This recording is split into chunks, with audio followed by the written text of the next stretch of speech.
Okay, ready? 3, 2. Stop. I'm sorry. You've done this every time, and every time I notice, you always count yourself down like you're in your broadcasting class. Like, especially the first time you started with like I was 6, about and you to got do quiet 3, on like the last 2. 2 numbers. Like,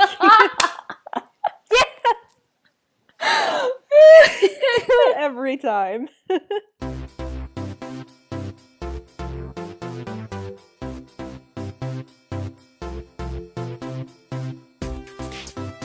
Hey everyone, welcome back to Our 3 Cents. This is episode 9. We are super excited. It took us a very long time to come up with topics for today, so I'm like really pumped to see how this goes. tell We did it. So it I'm was a Molly. success. Don't tell me that. We have topics at the ready. I'm Bailey. Who are you? I'm Laura. Didn't hear Bailey. Laura talks a lot. Okay, So I don't have like really any dumb stories this week. I've been thank you for your physical mental health and yeah, ours. I've been super busy at work, but I do have I did think of this just now. I have a funny story that's been going on for the past couple of weeks that I haven't shared. It's been going on for weeks. I don't know how funny this is going to come off through a podcast because a lot of it's like it needs to be like visual. Oh boy. Well, that's... We'll explain to the best of our ability. Yeah. We'll describe her. I just noticed it because I was hugging my shoulders like this. Okay, now I'm really concerned and confused. We and thought scared. we knew what Molly was going to say, but we don't. All at once. I've noticed at work, whenever I have a lot of attention on me, I, for some reason, like, hug myself, like, or I'll, like... For protection. Yeah, for protection from my coworkers staring at me. And I'll, like, stand in really funny positions. And, like, I'll, like, stick my... I'll, like, almost straddle. Like, I'll almost go into a split because I'll be, like... My legs will be so far apart. And This just sounds uncomfortable. stand hugging myself. I know.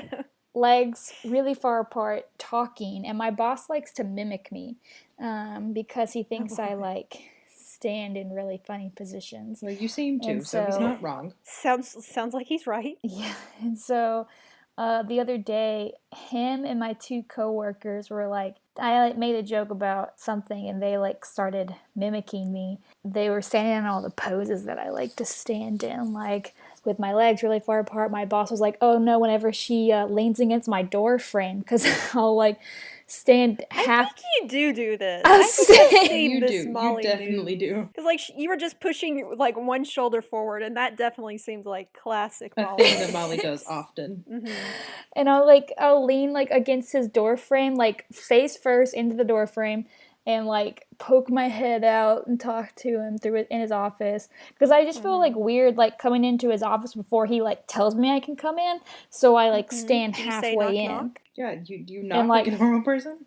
Or you just put your face in, say hello? And then I'll like step halfway into the office and like lean onto my leg and say like, how are you that? "Hey, what's up?" And that's flexibility that I don't have in a normal environment. But then he'll mimic me. He'll She like plays immediately Frisbee. stand up and do the exact same thing I You're do so and talk close to to me the like floor that. at this position. And then No something offense, I but this do a is what you lot is I deserve. touch my nose. Oh, I do that. I tap it a lot, or I'll push it up. Yes. you My do this coworkers called it my very thinking much. face. When I push my nose up and I stare off into space, they call it my thinking face. Yeah, you But- do that a lot. Yeah, I know. I do that to Man, they remember catch things. on. Like if I need to remember something, I just like... You do. Seeing y'all do it, I'm like, yes, this is very you. Or this, a lot of my coworkers, or no, not coworkers. When I was in Paris, I put my like middle fingers together and tap them all the time when I'm like talking or thinking or whatever. And while I was in Paris, everyone mimicked me because they had no idea why I was doing this. And they would mimic me and I'm like, I don't know, like literally not even trying. It'd be like, I don't know why I do it. And then I'd look down and I'd be doing it. And I was like, It was awful. My boss loves to mimic me. Like, anytime I'm tapping my nose, Which you were just doing as Laura was talking, by the way. Well, I was doing it because she was doing it. But yeah, I love to tap my nose. It's like a little comfort to touch my nose. Now that's strange. I want to That's interrogate a that a reach, little more. but I'll take it. Yeah. But yeah, I thought it was a interesting story. I don't know if everybody else will understand exactly what I'm talking about, but We could post pictures. We don't care if they we'll do. post pictures of me and post my weird pictures. stances. We have Yes. to take pictures against a plain background, please. Oh, wait, I have one update really quick before we get into the topics. Oh, okay. Oh, yeah. Oh, yes. We're on graduation watch 2018. Laura. I graduated, and I just want everybody to know that thank you for your prayers and your worries, because homegirl graduated for real this time. And I should be getting a diploma in like 6 to 11 weeks. And yep. Good job. Until like 2 days ago, I didn't know if that was actually going to happen, and I was just going to pretend to my mom that it got lost in the mail forever. Oh, so wait, did your mom not know about this? Was this a silent struggle between no one knew. You and the podcast? I had mentioned it to Sam, but like not to the extent where like I wanted him to worry, because I felt like he would worry me more than I was being like I was worrying myself. Yeah. And I didn't tell my mom at all because there was no need for that. So how did it get resolved? Well, 2 days. Whenever I found out, did Fergie help you? Whenever I checked my like status again for the like last time, because nobody was emailing me, and I was taking that as a good sign, because the last email I had gotten was, oh, I think everything's fixed, and I was like, heck yeah. But I never checked it because I was scared that it wouldn't be, and so I was just gonna blame everybody else, like, well, you didn't email me, so how was I supposed to know, type of throwing it off on someone else situation. But then when I checked it and it was like everything was fine, I was like, oh, thank God. And like I was sitting with Sam at the time, and I like turned over and I was like, oh, I graduated. And he was like, what? And I was like, I didn't know if I was gonna graduate because I had all of this and he was like, but surprised I did. And I was like, bah, congrats, I did. And he was like, oh, congratulations. But I will have not told my mom, but it's fine. But yeah, that's fine. So I should get a diploma. That's exciting. I didn't really have a plan if I didn't graduate, because summer classes have already started. So I just was gonna kind of not. I do want to say when you told us a diploma ever, no one. I do want to say that whenever you told us about the lady that was giving you moral support but no actual support, I thought her name was Fergie, like Fergalicious. Oh, no. And not Vergie. Vergie. That's why I was really excited it was Fergie. I wish it was Fergie. When you just said moral support, I thought you said oral support. And I was like, okay. Molly, not everything has to be about sex. But yes, just ignoring Molly. Yes, I graduated. I'm excited. I will get a diploma. Yes, Molly is she is. Laura is a graduate. We're all very proud of graduate, you. So. And we're glad that this 3-week struggle has concluded. It's been a trip, but it's over. Yes. Now on to regularly scheduled events. Yes, what are we doing? What are we talking about? So our next question comes from Anonymous, I guess. And their question is, do you have any favorite travel stories? What are they? And are there any places that you'd like to travel in the future that you haven't been to yet? Who wants to start us out? Well, I want you to tell a travel story, Laura, about maybe your time in Paris. Maybe that would be a good story. The first time or the second time? The one where you weren't studying over there. You were just there for vacation to see the sights. I haven't heard this story. How have you not? When I was in high school, my like big senior trip that my parents let me go on was a 10-day trip to Italy and France. And we had gone, I think we had been in Florence for a day, and then we went to Venice, and then we were coming to France, and we were spending like a day in Paris, and then another day, or a couple days in Paris and a couple days in Nice. And so it was like halfway through our trip, maybe. I know we had a long chunk of our trip left, and we got to our hotel, and we like had barely had time to do anything, and they showed it to us, and then we didn't even put anything down, and we got we got on the train to go from Italy to France, and we had to take everything with us, and obviously, and so we had all of our luggage on this train, and we get off the train at the big Gare de Lyon train station in Paris, and we get off, and we get on a bus, and it takes a French degree right there. Huh? I said that's your French degree right there. So it takes us straight into like the heart of Paris, and it's like evening time right now, and so we're on the bus, and like all of our luggage is with us, and we get off somewhere in Paris, and we're just kind of wandering the streets at this point. We're like walking. We had dinner reservations. We had everything, and so all I got off of the bus was my like purse that had my wallet and my passport and a couple other things, my phone, whatever. And so we are walking. We go to dinner. It's still kind of early evening, and so we're walking, and we're going to take like an evening, nighttime boat trip around the Seine. And so cute, very. And so as we're like walking through Paris to get on the boat, we went directly under the Eiffel Tower. And so as we're like walking, we were taking pictures, we were doing everything, and it was like this was like the one thing going to Europe that I was like, this is the most like touristy thing, this is the most like attractive thing, this is the most like, picturesque thing. And so you were really excited for this. Very excited. And so everybody was like stopping, everybody taking pictures, but we had to get to the boat, and so nobody was really with each other, and so we were all just kind of like blah blah blah. And we had heard throughout the whole thing in Italy and France, everywhere in Europe has like really bad pickpocketing, and it's like a business. Like people will try to sell you roses. An industry. Yeah, it's a real industry. People like there's signs everywhere too. Like everywhere in Paris or everywhere in Europe, pretty much there's signs that say like warning, pickpocketing. Whatever, like there's little kids that'll come up and try to sell pickpocketing areas. Yes, try to sell you roses, and then somebody will come around and steal your bag or steal your wallet or whatever. And so like I thought I was being super vigilant, and so I'm standing under the Eiffel Tower, and I like take a bunch of selfies, and then we have to like, run to get on the boat. And so we're on the boat, we take the boat ride. It's late when we get off the boat. We go to dinner, I think, and then we're just like walking around more. We walked around Paris until like nighttime. We get on the bus and had like probably about a 45-minute to an hour drive outside of Paris to our hotel, because the next day we were like getting up, coming back to Paris, doing Paris a little bit more, and then going straight to Nice. And so we get to the hotel, it's already super late.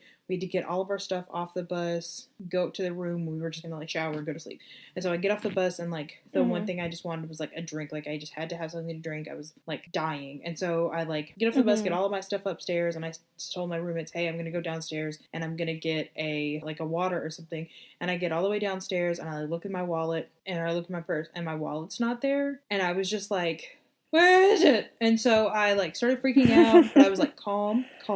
So I started freaking out, and I like ran back out to the bus, and I was like looking all up in the bus, and I walked up and down, and our like driver and our tour guide followed us through Europe, and like they were both super annoyed that I was back on the bus, and like they didn't care that the American had lost her wallet. And I was like, who would? I was like, but I care. And so I was like looking, and they were like, look, it's not here, get off the bus. And I was like, no, it has to be here, it's somewhere, I swear, like please help me find it. And they were like, it's not there, get off. And so I walked back out, and I'm like sitting in the floor in front of this like vending machine trying to find it. I can't find it, and I'm like starting to cry at this point. And so I go back up to my roommates, and like I walked in, and I was just like crying, and I was telling both of them, and they were like, no, it's gotta be here. So we look at my suitcase, we looked back in my purse. My purse is like one compartment with one zipper. It's not there. We all know it's not there, but we're all like super stressed about it. And so then I'm like, like, maybe we missed it. And so then, like there's a hole, it's somewhere. So then we go to our chaperones, like it was two teachers, or it was one teacher that I knew really well, and then another one. And so we go to their room, and I'm just like crying, like so many tears. And the chaperone was like, you know what, it's fine, come with me, we'll call your mom, because I didn't have service. I could only call and text if I had Wi-Fi, which this hotel didn't, or like the rooms didn't. So I called my mom, and I was just like crying because I knew that she would be super mad. And I had lost like my debit card, all the money that I had. Yeah, what was in your wallet? My debit card was in there, all the cash that I had, which wasn't much, but it was like more than I wanted to lose. The rest for the trip. Well, no, because like I would get it out every time we would go somewhere that didn't have a big ATM fee, which wasn't many places, but like I didn't have that much money. It was like probably less than €50, but it was still like more than I wanted to lose. My license. And like other things. I think that was all the important things. My passport was still there, but like license, debit card, and cash. And so I was like crying to my mom on the phone. Gosh, what if you had gotten trapped in France? I know. And so I was like crying to my mom on the phone, and I was like, oh my God, I'm so sorry. And she was like, are you okay? I was like, yeah, I didn't even know. And Miss Linda, the woman who like I was using the phone, she was like, no, it's fine. And she like talked to my mom, was like, I'll pay for anything she wants. Don't even worry about it. You can pay me back when we get there, whatever. Miss Linda, a saint. And I was just like dead. Like I was so upset. And so then I go back to my, oh, no. So then I'm sitting there talking. I'm just laying his phone to my mom. And I hang up and I was like, thank you so much. I'm so sorry. I promise we'll pay you back, whatever. As a senior in high school, like trying to act all mature after I've cried my eyes out. And so I turn around and I haven't even left their room yet. And my 2 roommates come walking down and I was like, oh, are y'all ready to go back to their room? Let's go to sleep. And at the beginning when we walked in the hotel, the concierge, where in Europe, concierges don't stay 24 hours like they do in America. Like they leave at like a certain time. So when we walked in, there was no one there. We like had gotten our keys and had gone upstairs, but our tour guide had impressed upon us that the doors lock on like when they close and there's no way to open them unless you like have your key. And so I turn around and see my roommates walking down and I was like, you ready to go back to bed? And they said, yeah. And I was like, which one of you has the key? And then they asked me if I had the key, and I was like, why the hell would I have the key? You 2 were in the room. And so they had left our room without the key. And so now we can't even get back into our room. And so I just start crying again because I'm mad and I'm tired and I didn't get a Coke. Like, I didn't get a drink. And so we walk to our chaperone's room again. And they tell him what happened. And he literally takes the bottle of wine that he had bought that day in Paris and just hands it to me. And I just start drinking. Because I was just like, I'm so fed up. I'm so done. I've never drank before. I've never heard this part of the story. And so I just started drinking. And I was like, this is it. Fuck it. And so I sit down and I turn on the TV and France's Funniest Home Videos was playing and I was like, I can get down to this. And so I'm just sitting there drinking wine, watching people in France make a fool of themselves. I don't understand what's happening. Or I'm not registering what's happening besides what's happening on the TV, not the words. And so I'm just sitting there drinking. And so my roommates and the 2 like male chaperones leave with like all these tools that they have found around the hotel room. And they say they're going to go break into our room. And I guess about like 30 to 45 minutes. They don't have like spare keys in France? There's not like a concierge, so you can't call anybody. Like, there's nobody there to make you a new key or find you a new key. And so they go break into our room about 30, 45 minutes later. They come back and I've downed a bottle of wine and on to my second episode. And they just walk in. They're like, are you ready to go to bed? I was like, fuck y'all. And so I just walked back, got in bed and went to sleep and woke up the next day and went to Paris. And I was like, I hate this. This is the worst thing that's ever happened to me. It was awful.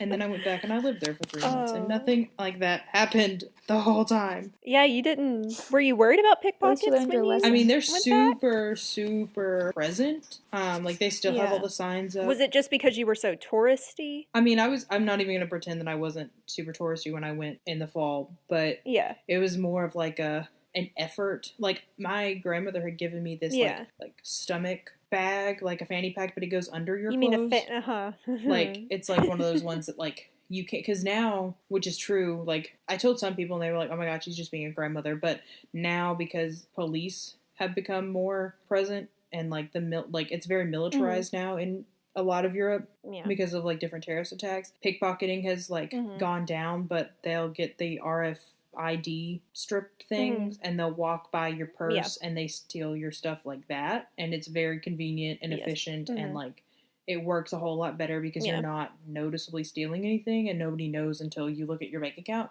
And so that thing had like a thing on it that like didn't let those it like didn't let those things. So I used that for a good 2 months or more. I just figured you weren't hanging around like the Eiffel Tower, which would be like no, I really didn't go to like the super so like I went to the Louvre. Safer. I went like I didn't really do that many touristy things that I had done before because I want to do other stuff. But I was much more vigilant. I wore that thing. I took less risks, I guess, but it was still like I was worried about it constantly. It was fun. That's a wild story. It was. I know. I feel like what do you have that's going to top that? Absolutely nothing. I've instantly forgotten anything that's ever happened to me on a trip ever. Nothing that I don't even know crazy has anything ever happened like to that. me. I did go on for my senior trip. I went on a cruise with like 7 or 8 people that I was barely friends with. Like, one of them was like one of my best friends, but the other people, like, I went to church with them, but like we were not friends. And why did you all go on a cruise together? Because our parents are friends, and so they were like, oh yeah, they'll go on this cruise together, like, because they were like all of all of our parents are in the same Sunday school class. And so they're like, oh, this is great. And my parents were like, do you want to go? And I was like, sure. And like one of my friends is going, so I was like, it can't be that bad. But oh my gosh, it was such a weird, random trip. I kind of feel like I was on the Breakfast Club because it was just like Interesting. 5 days of us on the trip together. Like we got drunk together. We stayed out all night together. Okay. Our parents came with us. Some of our parents came. While you were drunk? No, they like bought us alcohol. Oh, And okay. I mean, international waters, true. the law doesn't apply. Oh, it doesn't? There are no laws on the sea. No, Molly, no. We couldn't. It was a joke, Molly. But yeah, and then we came home and none of us ever really spoke to each other again. Don't you love those things? It was I of course embarrassed myself. We like met this guy on the last night of the trip. Oh, I no. got really drunk and I like made out with him like Did you the puke on him? entire night, and like everybody was around, everybody saw it, and it was incredibly awkward the next morning. I bet. And like one of my friends that came with my friend that came with me that I was really good friends with, she's like gorgeous, and two of the guys that were on the trip were like actively trying to get with her even though she had a boyfriend. They were literally fighting each other. Like one of them, like me and her went back to our room, and one of the guys like came in the room with us, and like a few minutes later the other guy was like banging on the door trying to get in and trying to get the other guy to leave because he wanted to come in. And I was like, this is the worst. And he like got in the bed with my friend and they like went to sleep, but I was like, this is so dumb and so annoying. And my friend was just like, whatever. Where did you go on your cruise? Progresso, and the soup. Yeah, that sounds like I just asked you where you went and you're just looking around your apartment for like things. We went to Vizio. Molly sees like an empty can of soup or like an insurance card. Progresso. You know. Yeah, it was Progresso, and I think like Costa Mezza or something like that. Maybe Cozumel. I don't know, but okay. Who knows? It was too long ago. Molly doesn't. We graduated high school 5 years ago. Stop talking. Thank you. Laura graduated college 2 days ago. Pretty much.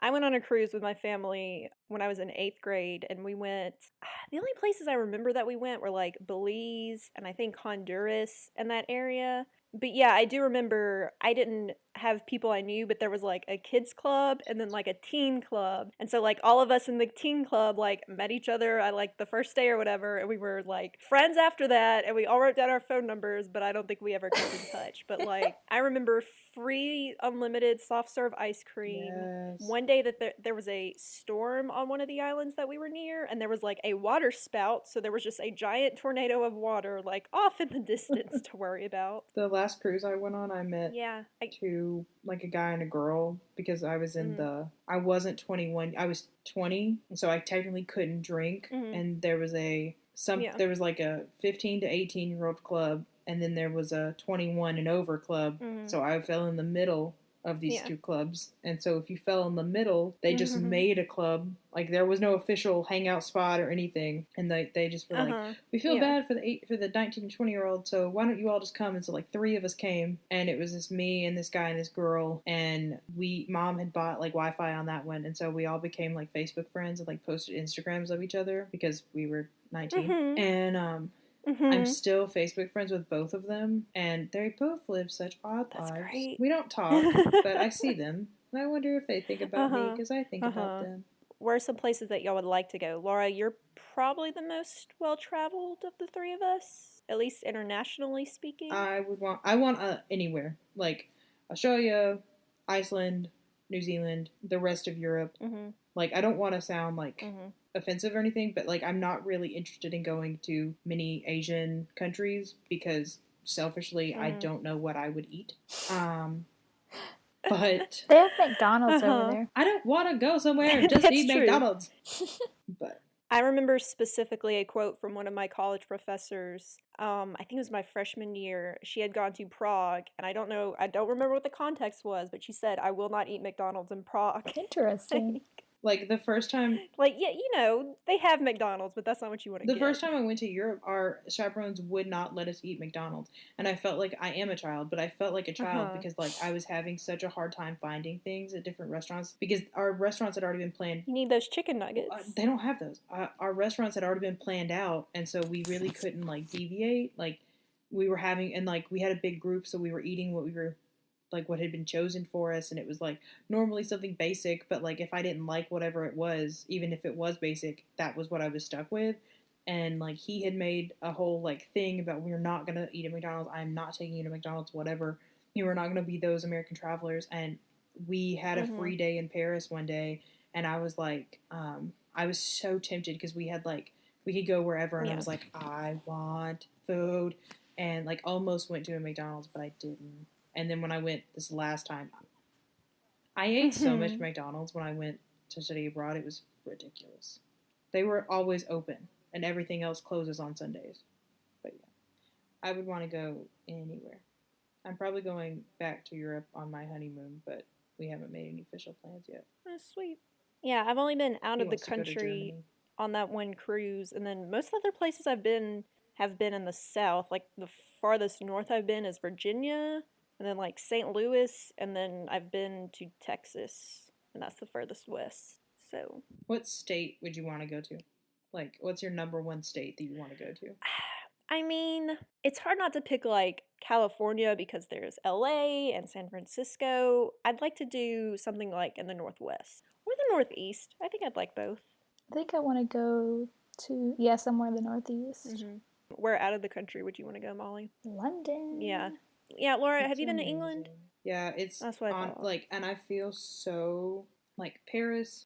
A lot of the countries in Europe, and I don't like from an American standpoint, a lot of the countries in Europe are super culturally isolated into themselves. Yeah, yeah, kind of like Paris really wants to be Paris. France really wants to be France. Barcelona had very rich, unique culture to Barcelona, to Spain. Same thing with Lisbon and Portugal. Like they were.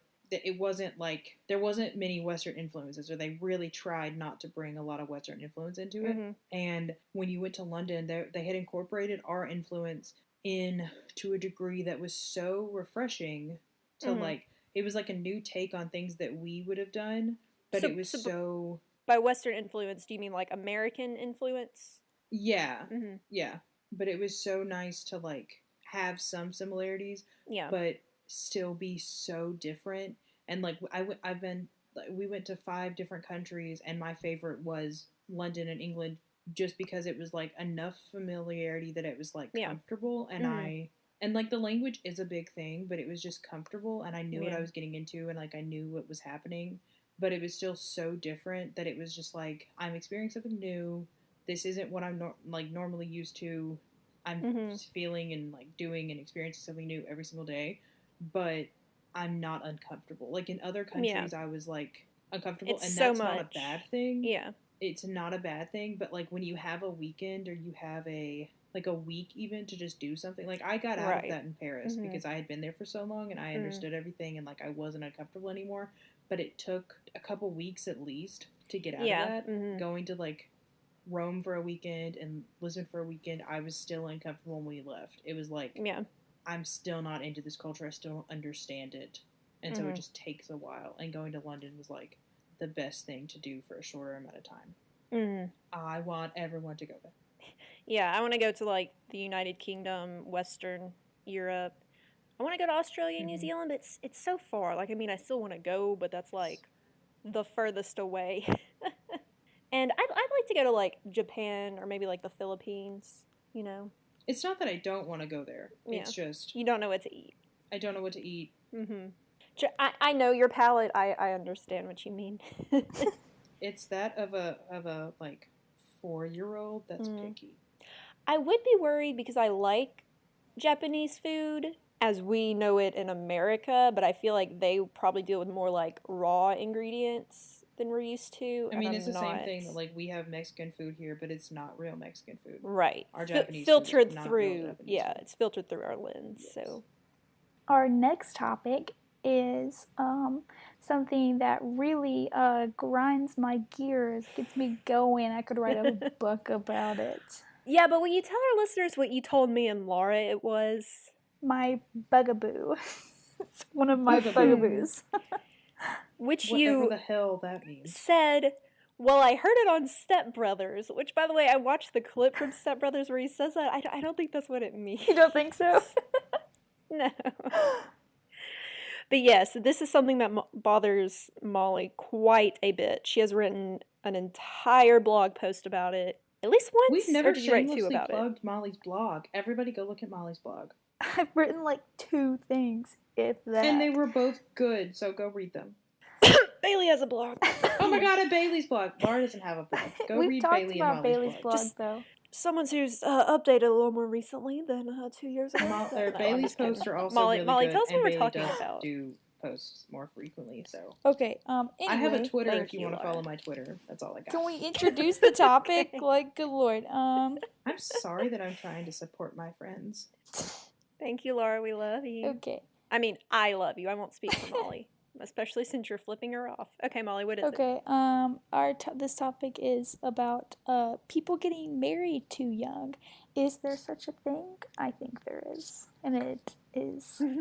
All right, tell us what you think. Tell us when you think it is. Yeah, I want to know what too young is. Yeah, what's your age barrier? Okay, the age I think is that's too young is like still in college and younger. I still think it really depends on the situation. Because I mean, if you're financially independent, if you are like you have the money, like you can afford to support you and somebody else, and you're in love, quote unquote. Wow, that sounded a little cynical, but I'll let you finish first. Then by all means get married. I just feel like some people, especially in the South, think that like ring by spring thing, like gotta get married, gotta find my future husband while I'm in college and marry them. Tell me about ring by spring. We'll get into Is that that in a minute. like a sorority thing? I've you never heard that. Bailey It's was a in a Baptist. sorority. They That's say it a all the very time. common sorority thing.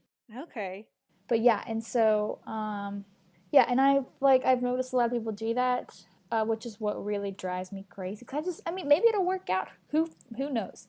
But I just don't see people getting married that young. Like, it's like going to bed at like 9:30 every night. Like that's what it sounds like to me. I Okay, hate well, that. we all I go to hate bed at that. like 10 o'clock. I'm just going to every delve night. into that really quick, and then I had my hand raised to say something else about something that Molly had said, but this has taken precedence, and I don't even know what I was going to say.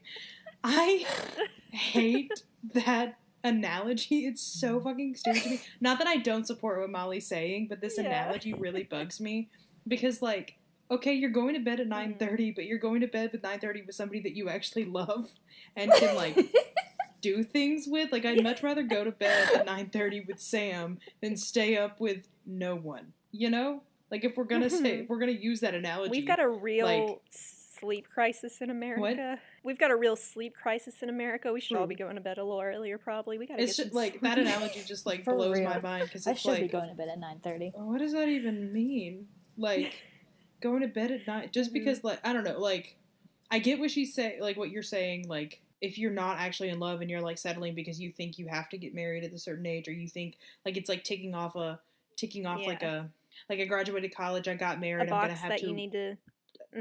2.5 kids or whatever the average is now. Like, you're doing all the things in the order that you think you're supposed to, with the age you think you're supposed to, because you think you're gonna age out of like being a good fiance or being a good, like, wife or something. Like, you've got to get married. Like, then the next step is buying a house, and then the next step is having kids, and the next step is, like, whatever. I get that, like, that's not what marriage is about, but, like, if you're actually in love with somebody and, like, that's who you want to spend the rest of your life with, and, like, you don't see a reason of, like, extending the process, To not. go to bed at 9:30 and have fun while you're in bed at 9:30. Ooh, Bed is That's comfortable. scandalous. Yeah, no, Okay. I just hate that analogy. Not this topic, I just hate that analogy. Molly, do you have like an age What do you mean? barrier? Like, is college your only, Like, like, stipulation? there- Like, if you're in college, you're not ready to be married? Yeah, I don't think so. And I mean, Yeah. like, obviously, like, it sounds stupid to, like, even have an age barrier, because I mean, you can get married whenever you want. But I do think, and like, you're literally saying that they can't. But yeah, but okay, but like, no, you know Yeah, me, like, yeah. I am a middleman, like, I can see both sides of, like, every story, so, like, what I'm about to say, I'm about to just, like, backtrack. I think your 20s are, like, made to, like, discover yourself, you know, find out, like, your likes and dislikes, and even, like, and I don't know, like, the straight facts, but, like, scientifically, like, our brains aren't even fully developed until we're, like, into our late 20s, if not early 30s. So that's almost 100% true. You can fact check me. That's almost 100% true. You can I fact think I check me. will. I've heard a little bit earlier. Like, this is something I can actually get behind, not the scientific stuff. I don't want to discuss the 100% accuracy fact check me thing. I believe and support that in your 20s, early 20s, and even into late 20s, in my opinion, you're like figuring shit out. You're going or not going to college. You're graduating or not graduating. You're getting your first career. You're moving. You're figuring out where you want to start your life or where you want to move to think about starting your life. You're traveling. You're having all of these like first adult world problems and issues and situations, and you're solving things and you're problem solving and you're doing whatever. And like having somebody else with you can hinder you. You can wind up in like a situation where people might say you're settling. You can just experience things differently. You decide like kind of who you are as a person at this point in life. You're like getting you just like experiences comes with age, and you're experiencing a lot of things for the first time. Like you're becoming financially stable probably, and you're leaving your parents for the first time, and there's a lot of things you're doing on your own for the first time, and having somebody there can either hinder or help. And if somebody's not helping you succeed or get to where you want to go or whatever, it can be detrimental to your success and to your like progress growth in life, and you can find yourself like going backwards and like not really finding yourself, and like having someone that's not gonna push you and to be your best self. I don't think you're ready, because if you're with somebody just because you've been with them for a long time, that's not how real marriages work. That's not how good relationships function. A lot of times I feel like people get into relationships in high school or even college, and they're with somebody for so long that they don't think they have any other options, when it's like, no, you have options. Is this your cry for help?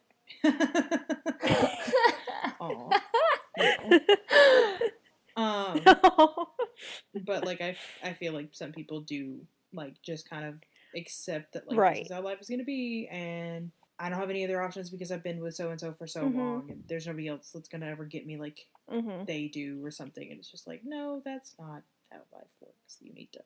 Yeah. Plus, you know, it's so familiar and a stable thing in your life when so many other things are unstable. But like you are engaged to the person you've been dating since high school. You're high school sweethearts. But y'all, Molly just barfed. Y'all, if, for example, Molly, someone like her was like, "Oh, you and your fiance are getting married too young." What is one of your like reassurances? Like, what's something you're like, "No, we're right," because I'm waiting so long. Because my engagement's so long, literally for the date. Like we would be married this year. I mean, honestly, probably this year, if I wasn't stuck on having the date that we have. Yeah. So it's kind of like. I feel like we would fall in that category because I just graduated 2 weeks ago. So, like, we technically fall in this I mean, probably, if we weren't just having a really long engagement. But, I don't know, me and Sam have done so many different things together and gone through so many different things where, like, I've supported him or he's supported me. We've done, like, me and Sam have a very open relationship to where I can talk to him about dreams that I know he doesn't understand, or problems that I know he doesn't have, and like vice versa, me and him too. Like he explains things to me in a way that I never thought about them. We have different viewpoints on a lot of things, and we try to balance each other out. We try to learn from each other. We've done long distance. This sounds good. This sounds healthy. three times now. Each time progressively longer and farther. We've just kind of gotten it to where we work, and I've never felt like I was settling in any situation that like, I guess it's like I've always looked at my life and been like, would I be doing anything different if I was single? and no. Like, my life would pretty much be the same right now if I was single. Like, from everything that's happened in my life, I think Sam hasn't made me do anything that I regret or that I wish that I would have been single, because I think my life would have been better. But I do have I think if I could put pointed instances where Sam has made my life better, and if I didn't have him, it would have been worse. So. Yeah, I think if I can put words in your mouth, maybe y'all two have retained your individualism definitely really well. Like, you're not making a choice just because it's something either of you wants it. You're not really molding together into just a couple. You're strong as a couple, but then you also still have your like individual likes and dreams, like you were saying. Two things. One is that I feel like people who get married like right after college don't get to experience all of life's events, I guess. Like and I mean, like, a lot of it's like stressful stuff, but like figuring things out on your own. Like, me not like getting married after college, like, I moved straight out of state, went to Atlanta. I have like had to find my apartment by myself. I had to pay bills. I've had to do like all these things, or at least work up the. You're saying Laura hasn't struggled enough. Yeah, like, I don't think you struggle enough to. Because being with someone, like, if I had a boyfriend, if I had a husband right now, you know what he'd be doing? He'd be making all of my doctor's appointments, all of my hair appointments. Like, he'd be on the phone all day long making my appointments. That's what you think. What if he's just another you? Okay, you get to save your second point until I answer this point, because I want to talk about this point too. Done that too. Like, Sam doesn't make my doctor's appointments. Sam doesn't pay my bills or help me pay my bills or do anything. Well, you're not married yet. That's not what I'm saying. I'm saying, like, people who, like, literally jump from their parents to their husband. Like, so they go from having... Are you, like, judging women who, like, depend on their husband for stability and things like that? Yeah, Molly, are you judging women on this podcast? Because they go from having their parents support them to having their husband support them, and they don't learn anything. Like, they don't learn how to take care of themselves. So if this marriage does not work out or something goes wrong, then they're fucked, because they can't take care of themselves or do any basic things because they've had their husband or their parents do it their whole lives. I think that's a different topic. Okay. Because you're judging the woman more two things than you are the man. I'm just judging the whole concept. Being married that young is just, that's why it's stupid to me, because... Well, why does only one person have to support like, you were like, oh, well, she's leaning on her parents and then her husband. Like, why aren't they both leaning doing on each other equally? Like, why are you assuming that she doesn't have a job and isn't helping pay the bills, or vice versa? Like, I know you weren't actually trying to make this like a gender thing. I think y'all Unless said you she. were, we can go there. No, you said she, I think. But then also, why do you have to struggle like that? Like, what is it? Like, I get that you're saying, like, you think it teaches, like, endurance or whatever. It's strengthening your I'm character. just looking at it from my perspective. I know that if I went from having my parents supporting me to my husband supporting me, and I'm not even implying that they don't have a job. Like, you do have a job. Like, I'm not implying. I wasn't intentionally implying that they didn't have a job. Because even if I did have a job, this is how I would do it. Okay, if I got married right after college, like, living the same life I have now, like, I have a job, I would be dependent on my husband because he's there. What? And if he knows what he's doing, then he can do it for me. Like, if he knows how to pay bills, what are you dependent on him on? He can like, pay if bills. you were in the exact same position, so what do you think you're dependent on him on? So you have your job, and he has. Are you saying you shouldn't get married because then you wouldn't learn how to pay bills? Because, like, he has a job and learn how to pay bills. So it's more of like money, you're how to be supporting each other. Financially stable. I would have. I mean, I still have my dad do my stuff for me anyway. But, like, yeah, I think you're underestimating what you do in, like, a marriage. Like, my mom doesn't, like, technically officially pay our bills, but, like, she would know how to pay the water bill if she needed to. My dad just does it. I mean, maybe I am, like, I think you're just I think, like, underestimating. It'd be like, no, honey, you can't see the checkbook. You can't know what our finances are like. I think it's more of a, like, if you had gotten married right out of college and you had both moved to Atlanta and you had your job and he had his, it wouldn't be you're depending on him. You might see it like that because, like, you have depended on, and we all have depended on our parents for everything. But, like, me and Sam are going through this right now where it's like, I want to be independent from my mom. I do not want to have, like, to owe her anything else. Like, I currently live in her house and it drives me insane. Not because I don't want to live with my mom, but because I didn't want this for my life out of college. I wanted to be out. But when me and Sam start doing it together, it's going to be us depending on each other. Like, Sam's going to have a job. I'm going to have a job. We're going to be paying bills together, and we're going to be, like, financing together, and we're going to be, like, buying or renting a house together. And it's going to be, like, that type of support system where, like, I could do it like you did it. I did it in Disney. I did it in France. Like, I've done it before.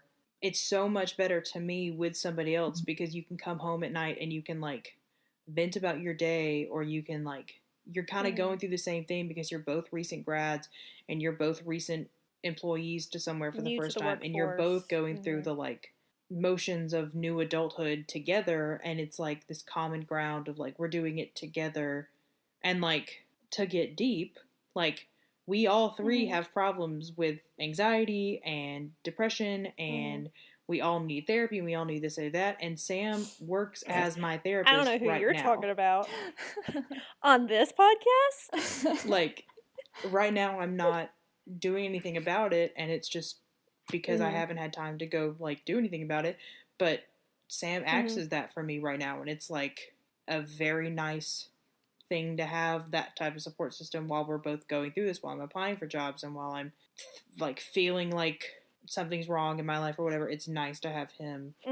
And it's not about, like, I haven't struggled, or, like, anybody hasn't struggled. It's just kind of like we've been used to something for 20 years or so, and we've had this support, and we've had this structure in our lives that when people get married out of college, like, yeah, there are some people, and I do agree that some people do it solely for dumb quotations reasons, but I don't think it's bad that you're not getting what people who don't do it are. Does that make sense? I think Molly's saying that, like, if I had been married this year, I wouldn't have done my own taxes. Like, I would have had my husband do them, but I don't think that would be true. I'm just, like, lazy, so I know, like, if I, like... So you just know yourself. If I had a husband, I would make him do all these things.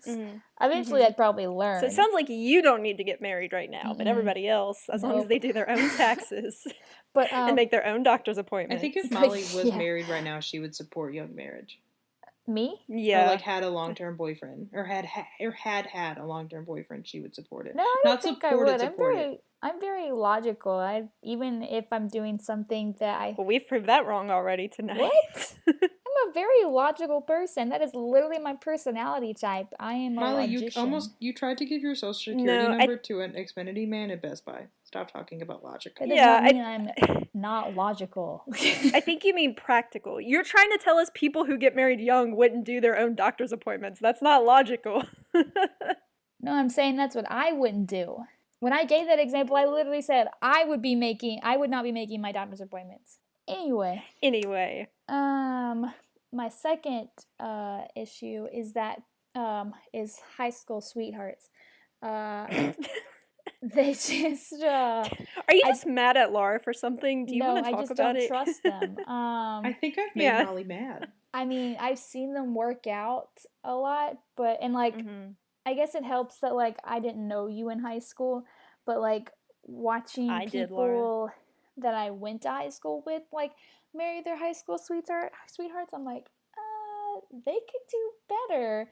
And they don't realize it because they've been dating the same person since high school. Like, they don't know. How do you know that they can do better? You can only be judging that by, like, looks, unless they're talking to you deeply about their relationship.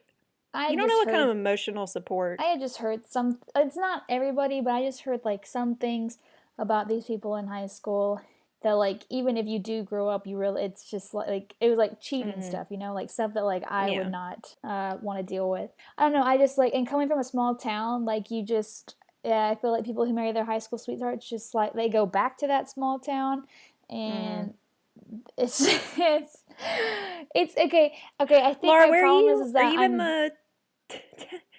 I'm Are you in the town you graduated high school from? Try not to feel like a failure. Hey, right there with you, I'm buddy. viewing this all from like the way I would handle things. Like I did not want to move back to my small town. I was not interested in anybody from my small town. So like this is just like it's my opinion, how I personally feel. Because you guys have fairly proven me wrong. But which we didn't intend to. Well, no, I feel like so there are some people. So okay, there's a couple in my small town who were high school sweethearts, and they've been dating longer than me and Sam have, and they got engaged years ago. They've been married for a couple years now. They're about to have they're having their first kid very soon, and I support their relationship 100%. Like they are perfect for each other. I don't think I've honestly ever met a couple that is more perfect for each other. And I've supported their relationship since the beginning. I was there when I was in their little group when they started dating. I love them. And I really never thought, even in my little time where I was like, oh, these don't work, like high school sweethearts, that's gross. I was like, nope, there are exceptions to this rule, whatever. Well then, and there are some people that I'm like, yep, y'all settled, or like, oh, y'all got pregnant and y'all think that you're stuck like this, or whatever, because there are always exceptions to every rule. But I also see you start dating somebody in high school, and I think me and Sam had a special type of relationship because we didn't start dating until this summer after our senior year, and I was going to college and I didn't change those plans, and he was staying at home and he didn't change his plans. Either one of us could have been like, oh no, we're changing to go with the other. Yeah. And we didn't, and we went, and I had my freshman year by myself, and he had his freshman year by himself. We came together sophomore year, so we experienced college by ourselves, and then we experienced it together. And then I went off and did internships and study abroads away from him, and he did the same thing here. And it was just kind of like we got to do everything separately, but then we always came back together, and it was like we each saw each other grow in school and grow in college and have friends and have different friend groups and have different experiences and different whatever, and it was nice to grow together but then do our own things separately. And so I do think there's a balance. No, I didn't ever want to, I would never have said I'm gonna not go to state so I can stay here so we can experience everything together. And we had only been dating 2 months by the time I left, so we could have broken up easily during my freshman year of high school or college, and we didn't. And then we could have easily broken up when I went to Disney or France, and we didn't. And so it was just kind of we grew together and experienced everything together, but then separate. So we have our own experiences that neither one of us can ever talk for because we weren't there. But there are some high school relationships that you can tell they're just kind of I guess desperate for a relationship, and so they stay in it for the wrong reasons, for comfort and familiarity and things like that. But I don't think they're all for me. that. Yeah, for me, I think it just comes down to because maturity and just your relationship. I mean, people are gonna do whatever they want, and really, it's not like we can stop them or need to. Yeah, I guess from what I'm saying is I don't hate Molly, but I think Molly hates me. Huh? Nothing. Thanks everybody for listening. That is the end of our episode. Feel free to send us in your own questions, topics that you want us to talk about. We're always looking for deep discussions to have. So one of the places you can go to is our Twitter. It is at ourthreecentspod, and our Gmail is our3thewordcentspod@gmail.com. We also have YouTube if you want to catch our episodes on that. Our theme song is Digital Lemonade by Kevin MacLeod. You can find him at incompetech.com. You can find our episodes on SoundCloud and on iTunes. We tweet those out every week when they come out on Wednesdays, sometimes later when we're slacking, but it's fine. We get it out usually on Wednesdays. But that's all that matters. But thanks for listening. Tune into our next episode. It's a special one. We're really excited about it. So see you then. I'm Molly. I'm Bailey. Who are you? Who are you? Laura. Thank you. I'm Laura. I'm sorry. Hey, bye. Bye.